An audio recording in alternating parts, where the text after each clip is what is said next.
hello, everybody. Good morning on this Thursday, June 26, 2025. I have all of your stories for your rush hour ride to work. I'm a little bit under the weather. I don't know why or with what, but I am here to give you the news regardless of my internal body temperature. That's right. We're here for you. Hit the like button if you like dedication. All right. Well, dedication indeed to the game of matchmaking is Bachelor Clayton Echard and Rachel Recchia. Fan favorites of his season. I thought she was going to be his finalist. Are both going to be on the new Netflix show Perfect Match. We'll get into that. Plus, we got body cam footage of the actor who was bitten by the Cobra Kai villain. And then speaking about getting bitten by a villain, we've got Jeff Bezos and the prenuptial agreement that delayed his wedding. You got to sign on the dotted line if you want old Baldy locks over there.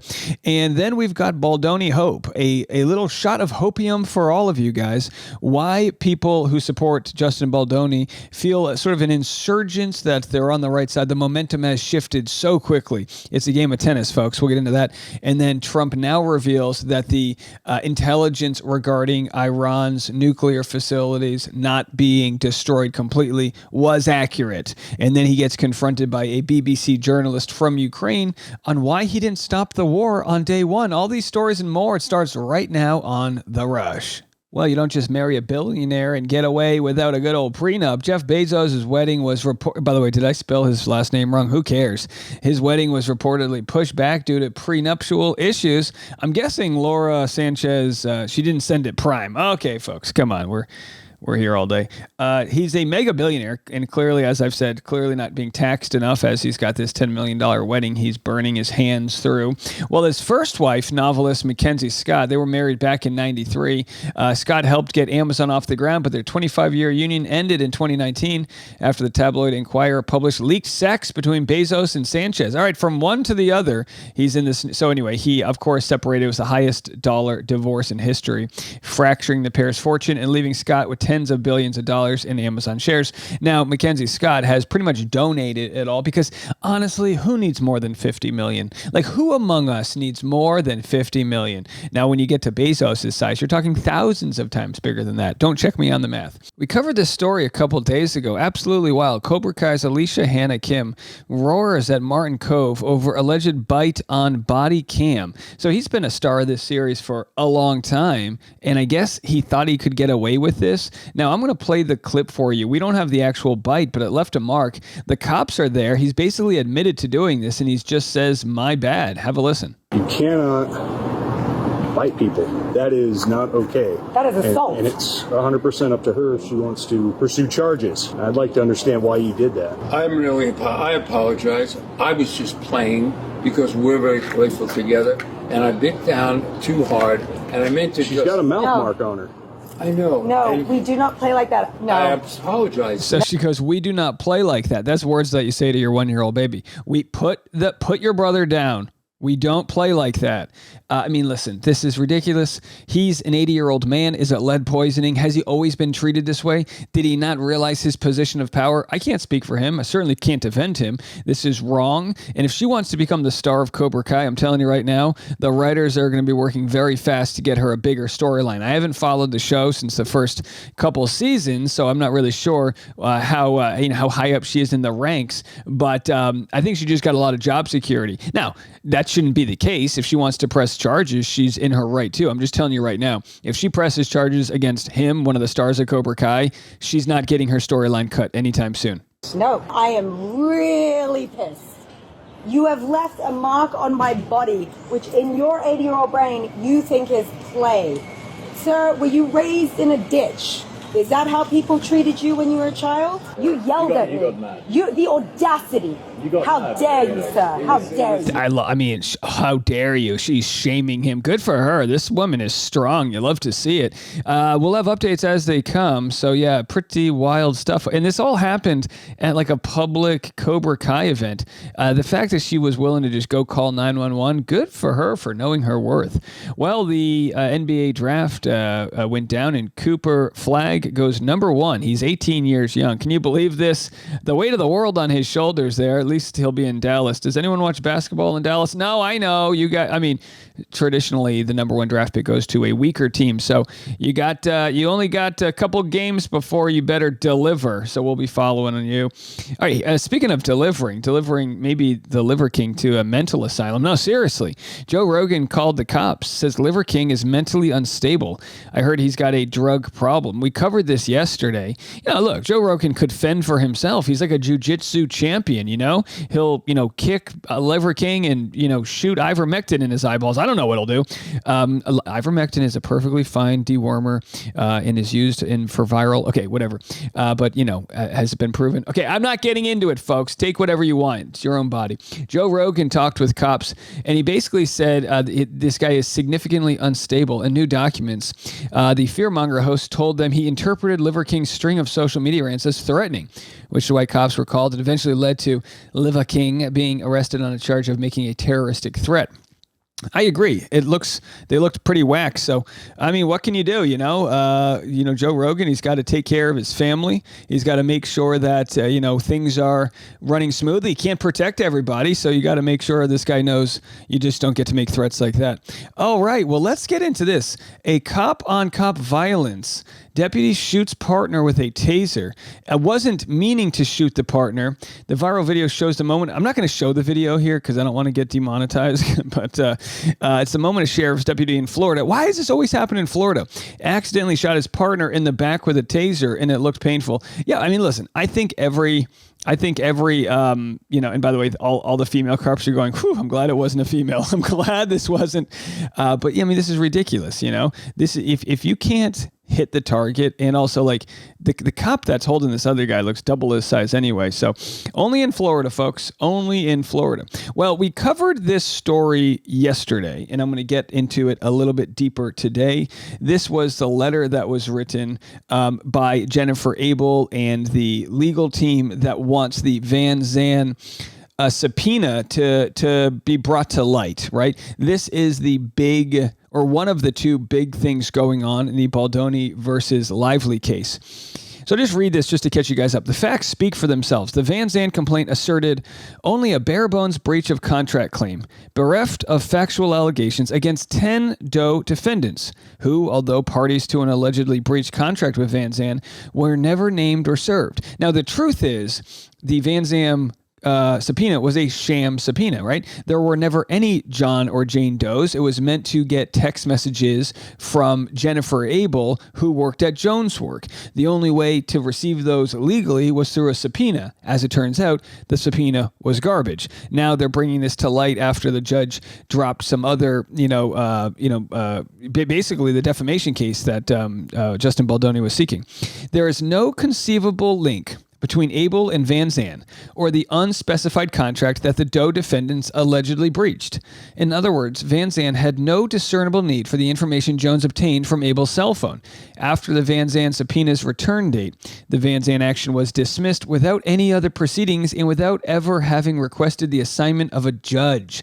So they filed the subpoena, they got the messages right away, like next day, and then they dropped their lawsuit, and that was supposed to be it. We weren't supposed to know anything more. Luckily, there's a lot of mommy and daddy sleuths out there that are doing the Lord's work. Now, here we have a response from the other side. We write on behalf of Blake Lively, plaintiff in the related action Lively vs. Wayfair Studios. So we write to alert the court that the motion omits critical information that creates a materially misleading record. Ms. Abel seeks to compel Van Zandt to produce, among other things, a copy of the subpoena served by Van Zandt on plaintiff Jones Works in the matter Van Zandt vs. Does 1 through 10.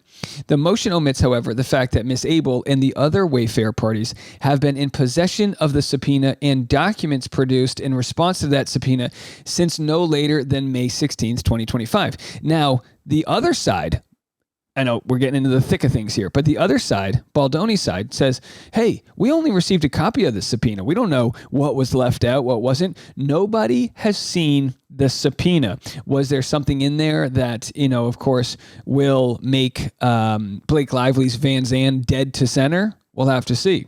They say on May 16th, Ms. Lively produced to counsel for Ms. Abel and the other Wayfair parties the following: a copy of the Van Zandt subpoena and all documents produced by Jones' work in response to the Van Zandt subpoena.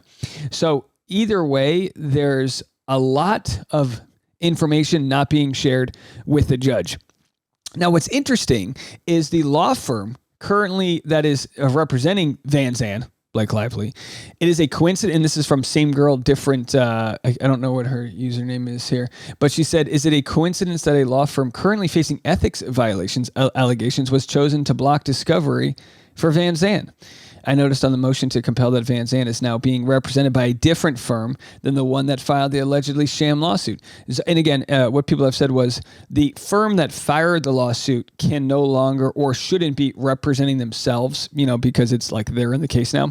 The core allegation that Zuckerman Spader crossed ethical lines by exploiting inside access to privileged materials for its own clients' benefit after the alliance fractured. In both cases, the one that they cited, Blue Cross, which was this antitrust suit, and Van Zandt, Zuckerman Spader is positioned between confidential legal cooperation and allegations of ethical overreach. So they're accused of violating the trust of a joint defense agreement and breaching confidentiality. In the Van Zandt case, they're trying to stop the release of documents that could prove a coordinated scheme to misuse confidential information against a former ally. Hey, they're good at this. They say, hey, we do this. We do ethical questions. Don't a lot of lawyers do that? Here's what, coming up next, I'm going to share not actually Golan and what she has to say about the motion to compel Van Zandt lawsuit. Have a listen. So they are asking the judge, Abel through her lawyers is asking the judge to compel Van Zandt to turn over the legal demand itself, the documents that were produced in response to it, communications between Van Zandt and Jones about the commencement of that action, organizational structure records about Van Zandt and who its shareholders are and how much they own. That's what they are compelling the court to turn over. And I've been trying to think about what the response will be from the lawyers for this entity. And I don't think undue burden is going to get them anywhere. And of course, we now have the response there. And they're saying, hey, we already shared the subpoena. And of course, they left out some things. There was a lot more than that. All right, well, I'm going to move on from this. But I'm telling you right now, this Baldoni stuff, I try to explain it to my wife like an idiot. We were in the Uber coming back from the airport, and the Uber driver's getting a full podcast just by me telling him what was going on. Absolutely wild stuff. All right, let's move on to the mayoral primary, if there's ever a time for this kind of transition. And by the way, this is so interesting because the election of the win for Mamdani is one of the biggest political upsets ever in U.S. politics. He was not expected to win. I think 1 out of 40 polls had him winning. He certainly wasn't expected to win on the first round since it's ranked choice. He has won. Michael Malice tweeted, I'm old enough to remember when New Yorkers endured 9/11 instead of voting for it. And I guess this is in response to the fact that Mamdani is Muslim. I got to be quite honest with you. I truly mean this. This culture war nonsense is insane. I think people voted for him, in part the biggest Jewish city outside of Israel, New York. And I think people voted for him because of his policies and because of the inspiration they had from him as an immigrant, and not because he was Muslim. I honestly don't think that played into it. I think he won by such a big margin, a huge margin, that it was a real testament to people wanting change. Donald Trump Jr. then tweeted, New York City has fallen. Harry Sisson wrote, wow, the son of the president of the United States is engaging in blatant Islamophobia. Whatever you think of Mamdani, Trump Jr. trying to equate him to the terrorist on 9/11 is so disgusting and beyond effed up. Shame on him. And he's not the only one. Here's Eric Adams, the current mayor, who is a Democrat, but it will be running as an independent. Here's what he has to say. He'll be, ostensibly battling Mamdani in the general election this fall. Here's what he has to say. He's a snake oil salesman. Mm-hmm. He will say and do anything to get elected. Think about this for a moment.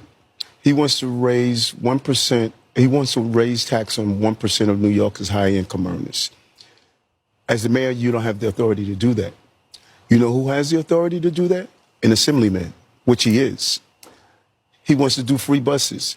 He could have done it at assemblyman. He doesn't understand the power of government and how you must making sure you improve your economy, raise the standard of living. And this is what we've done in the city. And I'm looking forward to being on the campaign trail and showing New Yorkers we can't go. So it says we can't go back to that. And by the way, this is ridiculous. Eric Adams was being investigated for accepting bribes. Who the hell is he to tell the constituents what to go back to? He's the only reason he is still a sitting mayor is because the charges were dropped.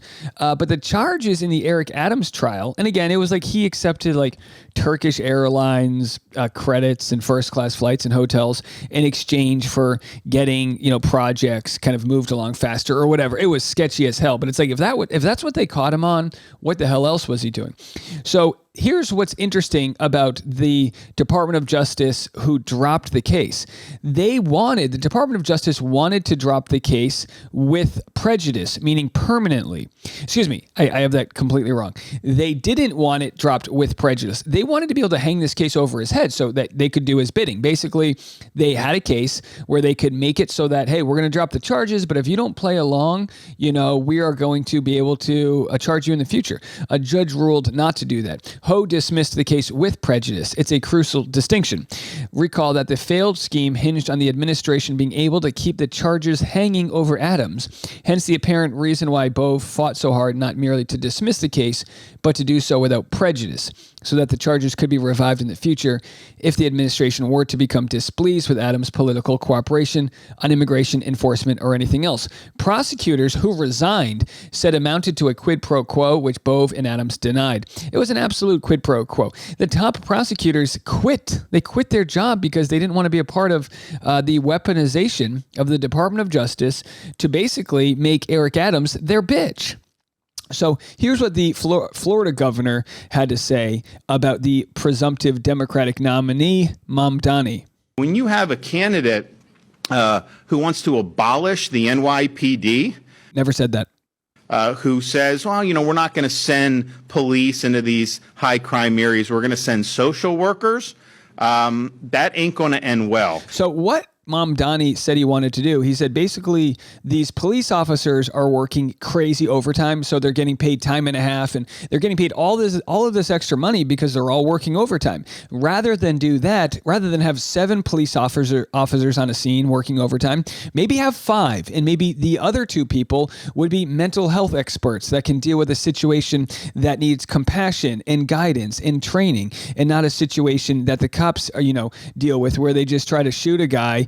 Where is it? Not bite a guy. That's the biting one. Whatever it is, you get the point. Trying to shoot a guy with a taser. Maybe this situation in Florida would have gone better if they possibly had a mental health expert there. I mean, look, I was in New York the last week. That's one of the biggest problems in the city is the mental health issues. They need to get a handle on the drug issues and mental health issues. Large cities are a very easy place for people with addiction to live because they can get by. They're not getting by in some rural town. They're getting by because they can kind of get around and be junkies. And most people, in most cases, don't want that life. They're just addicted. We need a world where we have more compassion for those people and a way to get them back into society, not just keep tasing them, bros. So yeah, he's completely wrong in his sort of breakdown of what just went down in New York. Here's what bugs me about these things. Tell us. I disagree with it, obviously. But it's like, this isn't the first rodeo with these bad ideas, right? People have tried them. They have failed. They have failed in places like San Francisco. They failed in Chicago. They failed. Some of these things have been tried like in New York City. And to say we're going to make sure that the government takes over grocery stores so you get cheaper food, that's not going to work. And by the way, his idea was to have several grocery stores, one in each borough, where the city owns the grocery stores to try to help with food prices. I mean, I hate the idea that people say, oh, that's not going to work when we finally have someone who's putting out ideas to try them. And the way that a lot of this would be paid for is taxing the ultra wealthy an extra 1 or 2%. So here's what Trump had to say. Can you believe the sitting president is saying this? It's finally happened. The Democrats have crossed the line. Zohran Mamdani, a 100% communist lunatic, has just won the Democratic primary and is on his way to becoming mayor. We've had radical lefties before, but this is getting a little ridiculous. He looks terrible. His voice is grating. He's not very smart. He's got AOC +3 dummies all backing him, and even our great Palestinian senator, crying Chuck Schumer, a Jewish man, is groveling over him. Yes, this is a big moment in the history of our country. Mamdani will never be running for president, but, he's an immigrant, and that's one of the disqualifications for becoming president. But let's see what he can do. The people are voting for him. I say, look, if New York tanks big time and they can't figure it out, then they'll vote him out. But I'll take that over some guy getting Turkish Airlines flights and, trying to grift his way into, getting a pardon. Here we have Trump confirming that the intelligence report we talked about from Iran would only set them back a few months. So he was upset at the media for sharing misinformation, and yet here they are saying, no, you guys had it right. Have a listen to this. Let me hit the button right there. But you're not disputing the report said what it said, even though it was initial. The report said what it said, and it was fine. It was severe, they think, but they had no idea. They shouldn't have issued a report until they did.